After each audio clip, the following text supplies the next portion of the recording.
कैसे हैं आप सभी। नमस्कार, मेरा नाम निशांत है। मैं आप सभी का स्वागत करता हूं आपके अपने YouTube English channel easy English classes में। हम लोग वन वर्ड सब्स्टिट्यूशन का सीरीज़ कर रहे हैं। जो नए साथी हैं, काइंडली जिन्होंने पिछला वीडियो नहीं देखा है वो काइंडली जाएं और प्लेलिस्ट को देखें। वहां पर वन वर्ड के जितने भी वीडियोज़ हैं वो सारी एक जगह हैं। और एक आग्रह होगा मेरा कि जब भी आप हमारे चैनल पे आए वीडियो देखते हो तो काइंडली कॉपी और कलम लेकर बैठा करें, काफ़ी लाभ होने वाला है। चलिए तो स्टार्ट करते हैं। सभी लोग काइंडली वीडियो को लाइक कर दिया करें यदि पसंद आए, आनंद आता है, अच्छा लगता है। अगर शेयर करना चाहें तो शेयर करें दोस्तों के साथ। ज़्यादा से ज़्यादा साथी जुड़ेंगे तो हमारे प्रयास को और मजबूती मिलेगी। और चैनल को सब्सक्राइब अगर नहीं किया है तो सब्सक्राइब करना नहीं भूलेंगे। ये जो हम लोग क्वेश्चंस कर रहे हैं ये आपकी अपनी किताब वर्ड मास्टर से करवाई जा रही है।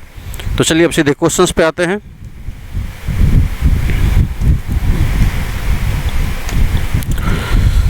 चलिए, one who speaks too much about himself, जो खुद के बारे में बहुत ज़्यादा बातें करता है। पहले तो हमारे पास एक वर्ड आया हुआ है एग्नोस्टिक। एग्नोस्टिक बोलते हैं अज्ञेयवादी को, जो कहता है कि ईश्वर को जान नहीं सकते, उसको एग्नोस्टिक कहते हैं, है ना। जो दावे ना तो ये आस्तिक है ना आस्तिक है, ये अज्ञेयवादी है। कहता है कि ईश्वर के बारे में है वो भी नहीं साबित कर सकते, नहीं है ये भी नहीं साबित, ये है नास्तिक। तो झगड़ा अब इन दोनों वर्ड में है, ईगोइस्ट और ईगोटिस्ट। देखो, ईगोइस्ट वो है जो हर चीज़ में अपना लाभ देखता है ना। जैसे चार लोग अगर बात कर रहे हैं और वो, ये देखो ध्यान से सुन लो इन दोनों का कन्फ्यूजन। ये बहुत फेमस क्वेश्चन है, नंबर 29, वेरी वेरी फेमस। और ये दोनों वर्ड, ये टी होगा या नहीं होगा।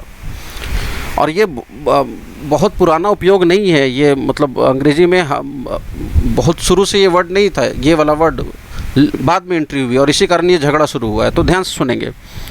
इगोइस्ट में थोड़ा सा सेल्फिशनेस होता है, स्वार्थ होता है। 4-5 लोग बात कर रहे हैं किसी प्रोग्राम या डील के बारे में, तो वो पूछेगा कि भाई मेरे लिए इसमें क्या है, what's in it for me, मुझे इससे क्या फ़ायदा। और ईगोटिस्ट में ये लालच नहीं होता, ये एक बेसिक फ़र्क है। इसको बस अपने बारे में बात करना पसंद होता है। ये थोड़ा सा एक्सट्रोवर्ट, मतलब बातचीत करने वाला व्यक्ति होता है। जबकि हो सकता है कि इगोइस्ट जो हो वो इंट्रोवर्ट हो, ये बातचीत करना ना पसंद करे। कई लोग ऐसे होता है ना जिनको ज़्यादा चुपचाप रहना, अपने आप में रहना पसंद करते हैं, घमंड के कारण या किसी वजह से। तो एक तो ये बेसिक फ़र्क है कि इगोइस्ट जो होते हैं वो इंट्रोवर्ट होते हैं और इगोटिस्ट जो होते हैं वो एक्सट्रोवर्ट होते हैं। ये इनको बात करना पसंद है और ख़ासतौर पे अपने बारे में मैं करते रहते हैं और ये अपना लाभ देखते हैं। मतलब इगोइस्ट में थोड़ा सा ये मतलब सेल्फिश भी होते हैं और इगोटिस्ट ज़रूरी नहीं कि सेल्फिश हो। तो चूँकि हम यहाँ पर स्पीक की बात कर रहे हैं कि जो अपने बारे में बहुत बात करे तो हम इगोटिस्ट कहेंगे। यही अगर पूछता कि एक ऐसा व्यक्ति जो हमेशा अपने लाभ की देखता हो तो हम इगोइस्ट के साथ जाते हैं। चलिए आगे बढ़ते हैं। बिब्लियोफाइल, इसको फा पढ़ेंगे। बिब्लियोफाइल बोलते हैं किताब प्रेमी को, और एक होता है बिब्लियोफैगिस्ट जो बहुत पढ़ता हो, दैट इज बिब्लियोफैजिस्ट। और ये है बिब्लियोफाइल, किताबों का संग्रह करने वाला। बेनिफिशियरी बोलते हैं लाभुक या लाभान्वित, एक ऐसा व्यक्ति जिसको किसी चीज़ का लाभ मिल रहा हो, किसी चीज़ से वो कोई धन दौलत प्राप्त करो, उसको बेनिफिशियरी कहते हैं। देखिए सरकार ने जो घोषणा किया है ये देने का मुआवजा, इसके जो है 5000 लोग बेनिफिशियरी है, मतलब 5000 लोग इसके लाभुक होंगे, उनको फ़ायदा मिलेगा। रिसिपिएंट किसी चीज़ को रिसीव करने वाला, प्राप्त करने वाला। अवार्ड जिसको मिलता है वो बेनिफिशियरी नहीं है, वो रिसिपिएंट है। फिलैटलिस्ट बोलते हैं डाक टिकट जमा करने वाला। One who is unable to pay his debt, insolvent या बैंकक्रप्ट, दिवालिया, कंगाल। पुअर, गरीब, डिस्टिट्यूट, अभावग्रस्त, जिसके पास अभाव हो चीज़ों का। पॉपर बोलते हैं दरिद्र, जिसके पास खाने की भी चीज़ें नहीं हो, दैट इज़ पॉपर। बहुत इंपॉर्टेंट वर्ड है, डिस्टिट्यूट, अभावग्रस्त, पुअर, गरीब। A person who collects coin, numismatist, सिक्का संग्रह करने वाला। ये है डाक टिकट संग्रह करने वाला, फिलैटलिस्ट। नार्सिसिस्ट बोलते हैं आत्ममुग्ध व्यक्ति को, जिसको लगता है कि हमसे सुंदर धरती पे कोई नहीं है, जो अपने आप पे ही मुग्ध हो। कुछ वैसा जैसा मैग्लोमैनियक होता है ना, जो खुद के बारे में खुद को बहुत बड़ा मानता हो, उसको लगता हो कि हम ही बहुत इंपॉर्टेंट आदमी है, ऐसे लोगों को मैग्लोमैनियक कहते हैं या ईगोमैनियक भी कह सकते हैं। नार्सिसिस्ट आत्ममुग्ध व्यक्ति, इसको नहीं कंफ्यूज करना निहिलिस्ट से। निहिलिस्ट होता है जो नैतिक बातों को पाखंड मानता है, जो धार्मिक और नैतिक बातों को कहता है कि ये तो बिल्कुल पाखंडी वाली बातें हैं, झूठ मूठ की बातें, उनको निहिलिस्ट कहते हैं। और नार्सिसिस्ट आत्ममुग्ध। फैटलिस्ट बोलते हैं भाग्यवादी, जो मानता है कि हर कुछ फेट के अनुसार प्री डेस्टाइंड है, सब चीज़ किस्मत से होता है, that is fatalist. Joint sovereignty exercised over a country bye 2 और मोर कंट्रीज, यदि किसी एक देश के ऊपर, है ना, 2 या अधिक देश मिलकर उस पर सॉवरेनिटी दिखा रहे हो या उसको चला रहे हो, तो उसके लिए वर्ड आता है कॉलोनियलिज्म, उपनिवेशवाद। जैसे जब भारत विदेशियों के कंट्रोल में था ना, तो ये गोवा जो है पुर्तगाल के पास था, तो ये हिस्सा इंग्लैंड के पास था, तो ये कुछ हिस्सा फ्रेंच के पास था शुरू में, तो ये जो होता है ना, दैट इज़ कॉल्ड कॉलोनियलिज्म, उपनिवेशवाद। उनटेंट, इसको उन पढ़ते हैं, उनटेंट। उनटेंट का अर्थ होता है एग्रीमेंट या समझौता, 2 लोगों के बीच एक, या 2 देशों या राजाओं के बीच एक दोस्ताना समझौता, प्रीपोजिशन विथ के साथ लिखते हैं, उनटांट विथ समबडी, उनटांट, इसका उच्चारण उनटांट, टांट, ये ध्यान रखना, उनटांट बोल के देखोगे तो समझ में आएगा, उनटांट। या अगर नहीं समझ में आए तो गूगल पे जाके सर्च कीजिएगा, प्रोनाउंसिएशन देख लीजिएगा। उनटांट मतलब दोस्ताना समझौता। जैसे the king tried to bring about an entente with Russia, मतलब वो रशिया के साथ एक समझौता करने का कोशिश किया, एक दोस्ताना समझौता। पैंडेमोनियम बोलते हैं कन्फ्यूजिंग सिचुएशन, हो हल्ला वाली सिचुएशन, अप्रोर वाली सिचुएशन, आउटक्राई वाली सिचुएशन, जब लोग कन्फ्यूज्ड हो, हल्ला मचा रहे हो, दैट इज़ पैंडेमोनियम। कॉन्डोमिनियम बोलते हैं अपार्टमेंट या फ्लैट को, फ्लैट, कॉन्डोमिनियम, है ना, इसको हम शॉर्ट में कॉन्डो भी बोलते हैं। कहाँ हो भाई, तो अपने कॉन्डो में हूँ, मतलब अपने फ्लैट पर हूँ। इसको नहीं कंफ्यूज करना कॉनंड्रम से, जो वर्ड को सीरियसली नहीं पढ़ते और एक बार कभी पढ़ा तो ये वर्ड आता है तो कंफ्यूज हो जाते हैं। कॉनंड्रम बोलते हैं किसी अबूझ पहेली को, किसी मुश्किल सवाल को, रिडल जिसको बोलते हैं ना, पजल, दैट इज़ कॉनंड्रम। और कॉन्डोमिनियम बोलते हैं फ्लैट को। कॉनंड्रम का मतलब रिडल या पजल, जो ऊपर देख रहे हैं। आगे बढ़ेंगे। किचन से जुड़ा हुआ कोई जगह जहाँ बर्तन धोते हैं, दैट इज़ स्कलरी, है ना। और पेंट्री बोलते हैं भंडार को, जहाँ भोजन को रखा जाता है। जैसे ट्रेन में पेंट्री कार होता है ना, पेंट्री वाला कोच होता है, जहाँ खाना वाना बनता है, खाना सप्लाई होता है, उसको पेंट्री बोलते हैं। वार्डरोब जिसमें कपड़ा रखते हैं, है ना। कबर्ड भी बोलते हैं इसको लोग। कबर्ड में पी साइलेंट रखेंगे, कप बोर्ड नहीं पढ़ेंगे, कबर्ड, पी साइलेंट, कबर्ड। और इसको उनटांट। सेलर बोलते हैं जहाँ शराब को स्टोर किया जाता है, या शराब जहाँ रखते हैं घर में, शराब की कोठी, दैट इज़ कॉल्ड सेलर। व्यक्ति जो बहुत बातूनी हो, गैरुलस। ऑरेटर बोलते हैं जो अच्छा भाषण देना जानता हो। लैक्जेटिव ऐसे किसी पदार्थ को बोलते हैं जो पेट साफ करता हो, परगेटिव भी बोलते हैं इसको। पेट साफ करने वाली दवाई या किसी पदार्थ को परगेटिव या लैक्जेटिव कहते हैं, है ना। किसी को एसिडिटी है तो डॉक्टर उसको लैक्जेटिव देता है पेट साफ करने के लिए। ऑरेटर काबिल वक्ता को बोलते हैं, और जो बहुत बातूनी उसको गैरुलस कहते हैं। टॉकेटिव का सिनोनिम्स है गैरुलस। अपने गलती के लिए पछताना, द वर्ड इज एक्सपिएट, पश्चाताप करना।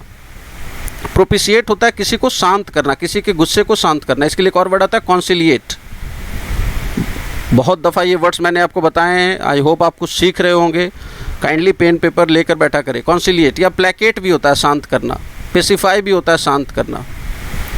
ये सब प्रोपिशिएट, कॉन्सिलिएट एक जैसे वर्ड हो गए। एक्सपिएट का अर्थ होता है अपने, आई थिंक नीचे आपको नहीं दिख रहा होगा, चलिए यहाँ दिखेगा। एक्सपिएट का अर्थ होता है अपने गलतियों के लिए पश्चाताप करना। इसको नहीं कंफ्यूज करना एक्सपेटिएट से। ये जो वर्ड आप देख रहे हो, मैं भी लिख रहा हूँ, एक्सपेटिएट। इसका अर्थ होता है विस्तार से किसी विषय पर लिखना या बोलना। जिस विषय पर लिखे, on something. I have been expatiating on Pakistan for several years. मैं कई वर्षों से पाकिस्तान पे लिखता बोलता रहा हूँ। इसी अर्थ में आपके पास ये सारे वर्ड भी आते हैं, जैसे पॉन्टिफिकेट, विस्तार से किसी विषय पर लिखना या बोलना, या एक्सपाउंड, विस्तार पूर्वक किसी विषय पर बात। ये सब एक जैसे वर्ड हो गए। ये 3 वर्ड जो देख रहे हैं ना, एक्सपेटिएट, पॉन्टिफिकेट, एक्सपाउंड। एक्सपेटिएट को आसानी से लोग कंफ्यूज कर जाते हैं एक्सपिएट से। एक्सपिएट अलग वर्ड है। एक्सपिएट का अर्थ होता है टू अटोन, पश्चाताप करना। एक वर्ड है इनग्रेशिएट। इनग्रेशिएट का अर्थ होता है किसी को खुश करने की कोशिश करना, फ्लैटर वाले अर्थ में। बड़े लोगों को खुश, प्रीपोजिशन विथ के साथ इसको लिखते हैं, इनग्रेशिएट विथ समबडी, है ना। He always try to ingratiate with his seniors, खुश करने की कोशिश करना। और प्रोपिशिएट का अर्थ होता है शांत करना, कॉन्सिलिएट या पेसिफाई। किसी के गुस्सा को शांत करना। प्लेकेट, कॉपी कलम लेके बैठेंगे अगर इन वर्ड्स को आप चाहते हैं वास्तव में सीखना, अगर वास्तव में आप सीरियस स्टूडेंट हैं। प्लेकेट, कॉन्सिलिएट, प्रोपिशिएट, पेसिफाई, शांत करना। आगे बढ़ेंगे। रूम विथ टॉयलेट फैसिलिटीज़, लेवेट्री, जिसमें टॉयलेट हो उसको लेवेट्री कहते हैं या लू भी कहते हैं। टॉयलेट को लू भी कहा जाता है या लेवेट्री भी कहते हैं। लेबोरेटरी नहीं, लेबोरेटरी अलग चीज़ हो गया, जहाँ एक्सपेरिमेंट करते हैं, दैट इज़ लेबोरेटरी। जहाँ एक्सपेरिमेंट होता है दैट इज़ लेबोरेटरी, और जहाँ टॉयलेट हो उसको लेबोरेटरी या लू कहते हैं। ये दोनों एक वर्ड हो गए। इसको स्वीट पढ़ते हैं, उच्चारण कुछ वैसा ही करना जैसे मिठाई वाला स्वीट का करते हैं। सूट नहीं पढ़ना, ये होता है सूट, SUIT। सूट का अर्थ होता है वो कोट पैंट को सूट बोलते हैं, है ना। शादी में लखीरंचा सूट पहने, शेरवानी नहीं पहने थे, ये वाला सूट SUIT। या नाउन है, कोट पैंट को बोलते हैं। वर्ब के रूप में होता है कोई चीज़ को जचना, फिट होना। ब्लैक कलर आप पर सूट करता है, SUIT। और ये जो स्वीट है, होटल के कमरे को बोलते हैं जिसमें 2-3 कमरे हो, उसको स्वीट कहते हैं। द प्लांट एंड वेजिटेशन, किसी इलाके के जो पौधे होते हैं उनको क्या बोलते हैं, उनको फ्लोरा कहते हैं। किसी इलाके में पाए जाने वाले पौधे, है ना, पेड़, और जो जानवर पाए जाते हैं उनको फौना कहते हैं। फूड की कमी, भोजन की कमी, सॉरी ब्लड की कमी, माफ़ करें। एनीमिया, इंसोम्निया होता है नींद नहीं आने की बीमारी। एमनेशिया होता है स्मृति लोप, याददाश्त चले जाने की बीमारी, एमनेशिया। बोलने की क्षमता जो चली जाती है उसको एफेसिया कहते हैं, APHASIA। वाचाघात बोलते हैं। Loss of ability to speak, और ये है मेमोरी का चला जाना, स्मृति। और ये है नींद नहीं आना, और ये है खून की कमी। आगे बढ़ेंगे। और खून का जो आंतरिक स्राव होता है उसको कहते हैं हैमरेज, है ना। कहीं इंटरनल ब्लीडिंग होती है ना शरीर में, ब्रेन हैमरेज सुनते होगे, स्पेलिंग बहुत पूछता है, ध्यान रखोगे। हैमरेज। और खून का जो अध्ययन होता है उसको कहते हैं हेमेटोलॉजी, स्पेलिंग ध्यान रखेंगे। खून का अध्ययन हेमेटोलॉजी। हेमेटोलॉजी में M के बाद A आता है और हेमरेज में M के बाद O आता है। एक ऐसा व्यक्ति जो इंद्रिय सेंसुअस इंजॉयमेंट, इंद्रिय सुख का बहुत फॉन्ड हो, शौकीन हो, ऐसे लोगों को हेडोनिस्ट कहते हैं। सुखवादी, जो मानते हैं कि जीवन जो है ना ऐश मौज करने के लिए मिला हो। जो मटेरियलिस्ट हो, जो पदार्थवादी हो, जो कहते हैं कि दुनिया जो है आनंद के लिए मिला है, ये त्याग, तपस्या, है ना, अध्यात्म, धर्म, ये सब बेकार। देखो कई लोग इस वर्ड का जो 9 है ना क्वेश्चन, उनको लगता है कि लस्ट से बना है तो lusty will be the right answer. देखो लस्टी, लस्ट वाला भाव में नहीं देखोगे। कुछ लोग जो सेक्स आदि को बहुत पसंद करते हैं, उनके लिए लस्ट से वर्ड तो बनता है, लेकिन वो लस्टी नहीं होता, वो लस्टफुल होता है या लीचरस होता है। लस्टी का अर्थ होता है शारीरिक रूप से मजबूत, इनर्जेटिक, वाइगोरस, है ना, हेल्दी के अर्थ में आता है ये। इस लस्टी का कोई लेना देना नहीं है लस्टफुल से। स्टोइक बोलते हैं जिसको, जो सुख दुख की परवाह नहीं करता। और एपिक्योर बोलते हैं जो खाने का शौकीन है, खाने का जानकार है। गॉरमेट भी कहते हैं इनको। पिछले कई वीडियो में ये वर्ड्स लगातार आ रहे हैं। GOURMET, जो लाइकेबल हो, जिसको आप पसंद करें, वो एमिएबल, दोस्ताना स्वभाव का आदमी, है ना। हमारे चाचा बहुत एमिएबल है, friendly, easy to talk to, जिनसे बातचीत करना आसान हो। और एमिकेबल बोलते हैं कोई काम जो बिना झंझट के, बिना किसी लफड़े के हो गया हो, दैट इज एमिकेबल। एमिकेबल आदमी को नहीं, एमिकेबल काम को बोलते हैं, और एमिएबल आदमी को बोलते हैं। ये वर्ड आ रहा है इबुलियंट। इबुलियंट का अर्थ होता है इनर्जेटिक, फुल ऑफ एनर्जी, ऊर्जा से भरपूर, है ना। मैंने आपको पिछले क्लासेस में एक वर्ड बताया था। अच्छा, वो आते हैं उस पर। एक और वर्ड हमारा यहाँ पे रह गया अभी। The word is effusive. Effusive का अर्थ होता है एक ऐसा व्यक्ति जो बहुत ही खुशी को दिखा रहा हो या कृतज्ञता को दिखा रहा हो। मतलब वो, आपने उसकी कुछ मदद की और वो आपके प्रति कृतज्ञ है, ऐसा अगर कोई दिखा रहा है तो वो इफ्यूसिव उसको बोलते हैं। और इफ्यूसिव के लिए एक बहुत ही मशहूर नाउन होता है, जैसे इफ्यूसिव स्माइल। आपने किसी को भोजन दिया और उसके चेहरे पर इफ्यूसिव स्माइल है। शोइंग कर्टसी या शोइंग ग्रेटिट्यूड या शोइंग हैप्पीनेस, दैट इज़ इफ्यूसिव। मैंने आपको एक वर्ड बताया था, एक्जुबरेट, एक्जुबरेंट, एक्जोबरेंट का भी अर्थ था लाइवली, जिंदा दिल, ये इब्यूलियंट जैसा, फुल ऑफ एनर्जी, ऊर्जा से भरपूर। एक्जोबरेंट वर्ब था एक्जोबरेट, और एडजेक्टिव बनाए थे लास्ट टू लास्ट क्लास में ये हुआ था। काइंडली इन वर्ड्स को लिखेंगे, यही वो वर्ड्स हैं जो एसएससी पूछेगा आपसे। आगे भेड़ बकरी आदि को रखने के लिए जो बाड़ा बनाते हैं उसको पेन कहते हैं, है ना। सेलर जहाँ शराब रखते हैं। अस्टाई बोलते हैं आईलिड के नीचे अगर सूजन आ जाती है ना तो सूजन को बोलते हैं। आम सूजन को इन्फ्लेमेशन कहते हैं, जो नॉर्मली कोई सूजन होता है दैट इज़ कॉल्ड इन्फ्लेमेशन। और आँख के नीचे जो सूजन होता है या आईलिड पलक पर जो सूजन होता है उसको अस्टाई STY कहते हैं। लेयर बोलते हैं छिपने की जगह, इसको नहीं कंफ्यूज करोगे लायर से। लायर का अर्थ होता है झूठा, झूठ बोलने वाला। स्पेलिंग का फ़र्क देख लो, ये LAIR है, छिपने की जगह, डेन जहाँ कोई छुपता हो। हाइड आउट भी बोलते हैं जहाँ अपराधी वगैरह छुपते हो या जानवर। और ये लायर मतलब नीचे वाला जो लायर आप देख रहे हैं ये लेयर है, ये लायर है, इसका अर्थ होता है झूठा। फीवर बताए थे, परज्यूरर बताए थे आपको, झूठ बोलने वाला। डीप क्रैक, ज़मीन में जो क्रैक होती है उसको चैज़्म कहते हैं। ज़मीन के क्रैज़्म को एबिस भी कहते हैं। ख़ास तौर पे बहुत बड़ा क्रैक जिसमें तल पता ना चले, पाताल जिसको आप बोलते हो ना, ऐसा गड्ढा जिसका अंत कहाँ है ये पता ही नहीं चल रहा, दैट इज़ अबिस या चैज़्म। अपर्चर टेक्निकल टर्म है, ओपनिंग को बोलते हैं जहाँ कोई चीज़ का मुंह हो, दैट इज़ अपर्चर। डिच का भी अर्थ होता है गड्ढा, लेकिन ये डीप क्रैक को नहीं बोलते। खासतौर पे सड़क किनारे जो पानी बहने के लिए गड्ढा बना होता है दैट इज़ कॉल्ड डिच। पिट का भी अर्थ होता है गड्ढा। सड़क में जो बरसात से गड्ढा हो जाता है दैट इज़ पॉट होल। बरसात से जो गड्ढा होता है उसको पॉट होल कहते हैं। नॉर्मल गड्ढा जो आप खोदते हो वो पिट है। सड़क किनारे का जो गड्ढा है उसको डिच कहते हैं पानी बहने के लिए, और जो बरसात से गड्ढा बने पॉट होल। और जो बहुत बड़ा गड्ढा हो उसको चाज़्म या फीजर वर्ड बोलते हैं। क्रैक को, ज़मीन में अगर दरार पड़ गई हो उसको फीजर भी कहते हैं, या पत्थर के दरार को, पत्थर के सरफेस पे देखो दरार पड़ जाता है दैट इज़ फीजर, FASSURE। अबिस पाताल, बहुत गहरा गड्ढा। Paying back injury with injury, है ना, किसी ने आपको सताया और आपने भी उसको इंजरी के बदले इंजरी दे दिया, उसके लिए कौन सा वर्ड लोगे? देखो एक पहला वर्ड आ रहा है वेंडेटा। वेंडेटा बोलते हैं लंबी चली दुश्मनी को, पुरानी दुश्मनी को, जो लॉन्ग लास्टिंग जो हेट्रेड या एनमिटी होती है ना, दुश्मनी, दैट इज़ कॉल्ड वेंडेटा। एक वर्ड आ रहा है रिप्रेशन। रिप्रेस का अर्थ होता है किसी को दबाना या सताना, किसी को दबाना या सताना, दैट इज़ कॉल्ड रिप्रेस। इसी अर्थ में आप उसका भी प्रयोग करते हैं। ये जो आप वर्ड देख रहे हैं ना, रिप्रेशन, रिप्रेस वर्ब है, अन जोड़ दोगे तो नाउन हो जाएगा। सप्रेस का भी प्रयोग करते हैं इस अर्थ में।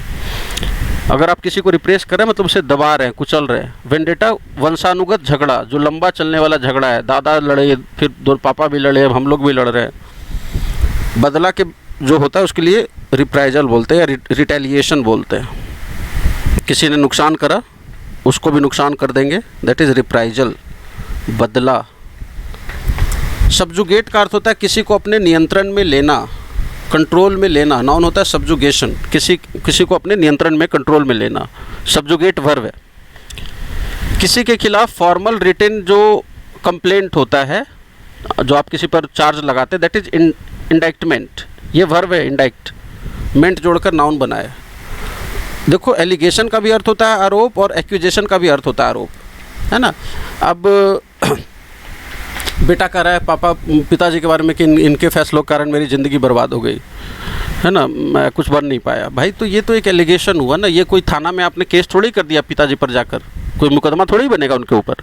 तो ये एक्यूजेशन या एलिगेशन है, ये कोई थाने में दर्ज होने वाला अपराध नहीं है। तो अगर कोई फॉर्मल कंप्लेंट किया जा रहा हो तो उसको इंडाइक्टमेंट कहते हैं। एक्रीमनी बोलते हैं रिश्तों में कड़वाहट को। एडजेक्टिव बनाते हैं एक्रीमोनियस, एक्रीमोनियस। अगर दो लोगों में एक्रीमोनियस डिवोर्स हुआ मतलब बहुत ही तीखापन के साथ वो डिवोर्स हुआ। और अगर दो लोगों में एमिकेबल डिवोर्स हुआ मतलब बिना झंझट के प्रेम पूर्वक काम हो गया। अभी बता रहे थे ना कि एमिएबल आदमी को बोलते हैं friendly, easy to talk to, चाचा मेरे एमिएबल हैं। और अगर कोई काम एमिकेबल है मतलब वो ढंग से हो गया। तो अगर डिवोर्स एमिकेबली हो गया मतलब बिना हल्ला गुदाल गाली गलौज के। और अगर एक्रीमोनियस हुआ, जो नीचे आप देख रहे हो कॉर्नर पे, एक्रीमोनियस हुआ मतलब तीखापन के साथ, तो ये एडजेक्टिव एक्रीमोनियस और नाउन है एक्रीमनी। एक्रिमोनियस डिवोर्स। आगे बढ़ते हैं, कहाँ तक हम लोग कर लिए थे? 14 नंबर तक हमारा हो गया था। हमारा आंसर ये मिला था 15 number. A person who helps you break the law, accomplice, सह अपराधी, अपराध करने में जो मदद करता है उसको एसेसरी भी कहते हैं। कोलैबोरेटर बोलते हैं जो दुश्मन के साथ मिलकर काम करे, दुश्मन सेना के लिए काम करे। एलाई बोलते हैं दोस्त को, सहयोगी को। और स्पाई बोलते हैं जासूस को। जासूसी के लिए वर्ड आता है एस्पेनाज। एस्पायोनेज नहीं पढ़ना, एस्पेनाज। एस्पेनाज का अर्थ होता है जासूसी। अभी हम लोग ये वर्ड देख रहे थे ना, उनटांट, उन, इन नहीं, उनटांट, टांटे नहीं। दो एग्रीमेंट को बोले थे, इनफॉर्मल एग्रीमेंट दो देशों के बीच में, इंटांट विद समबडी, उनटांट कहते हैं इसको। आगे बढ़ेंगे। One who carves out figure, carve out का अर्थ होता है उकेरना, स्कल्प्टर बोलते हैं। स्कल्प्ट का अर्थ होता है किसी चीज़ को काट छाट कर कोई आकृति बनाना, दैट इज स्कल्प्ट, और जो करे उसको स्कल्प्टर बोलते हैं। कार्टोग्राफर बोलते हैं जो मैप बनाता है। आगे बढ़ेंगे। One who believes in God, test, आस्तिक, नास्तिक को एथिस्ट बोलते हैं। और एग्नोस्टिक जो कहता है कि ईश्वर को जान ही नहीं सकते। और साइकोपैथ बोलते हैं मेंटल आदमी को, है ना, दिमागी पैदल पागल को जो हिंसक हो सकता है, जो जीवन के हार्ड रियलिटीज़ से भागता हो, जीवन की सच्चाइयों और कड़वी सच्चाइयों से भागता है, उसको एस्केपिस्ट बोलते हैं। जो यथार्थवादी नहीं है, जो सच्चाइयों से भाग रहा है, जीवन के कठोरता से, कठोर रूप से भाग रहा है। रेपिस्ट सब जानते हैं, रेप करने वाला। पॉलीगॉट नहीं, पॉलीग्लॉट होता है, एल यहाँ छूट गया। पॉलीग्लॉट बोलते हैं जो कई भाषाएं बोलता हो, नॉन और एडजेक्टिव दोनों है। मल्टीलिंगुअल इसका सिनोनिम्स होता है, कई भाषाएं जानने बोलने वाला, या कोई चीज़ जो कई भाषाओं में लिखी गई है। जैसे हिंदी इंग्लिश डिक्शनरी है तो वो बाईलिंगुअल है, लेकिन उसमें हिंदी इंग्लिश भी हो और संस्कृत भी हो तो मल्टीलिंगुअल है। बेनिफैक्टर बोलते हैं दानदाता को, मदद करने वाले को। जो अपना नेटिव लैंड, अपना मूल ज़मीन, अपना मूल जगह छोड़कर विदेश में जाकर बस जाता है उसको बोलते हैं इमिग्रेंट। EMI, ये देखो, ई मतलब एक्स, एक्स मतलब आउट, ये एक्स हिडन है, यहाँ पर एक्स छुपा दिया गया तो वही है। यहाँ पर एक्स है, EX, लेकिन एक्स को हाइड कर दिया गया तो इमिग्रेंट जो देश से बाहर गया, और जो बाहर से अंदर आया वो इमिग्रेंट, IMMI। ये इन है, इन का N M में बदल गया। आप प्रीफिक्स पढ़ेंगे तो आपको समझ में आएगा, अभी मैं वो बात नहीं कर पाऊंगा पूरा। तो ये माइग्रेंट, माइग्रेंट का मतलब होता है प्रवास करने वाला, और एक्स मतलब आपके यहाँ से जो बाहर गया, और IMM मतलब जो आपके यहाँ आया। फॉरेनर किसी विदेशी को बोलते हैं, पॉपर दरिद्र या कंगाल को बोलते हैं। आज के लिए इतना ही, बहुत बहुत शुक्रिया। जो अगर आपको वीडियो पसंद आ रहा है तो काइंडली लाइक करें। मैंने शुरू में भी बोला था, एक बार फिर से आपसे ये मेरा अपील है, वीडियो को लाइक ज़रूर किया करें। वो एक पॉजिटिव मैसेज आता है, उससे एक एनर्जी मिलती है। और चैनल को सब्सक्राइब करना नहीं भूलें, दोस्तों को साथ शेयर करें। बहुत ही पॉजिटिव काम यहाँ पर हम लोग करने वाले हैं आपके साथ मिलकर, आपके सहयोग के साथ। तो जुड़े रहे हमारे साथ। Thanks for joining. और ये सिलसिला आगे चले, ये आप पे निर्भर करता है। तो कृपया प्लीज़ सपोर्ट माय चैनल। बहुत बहुत शुक्रिया। Thank you.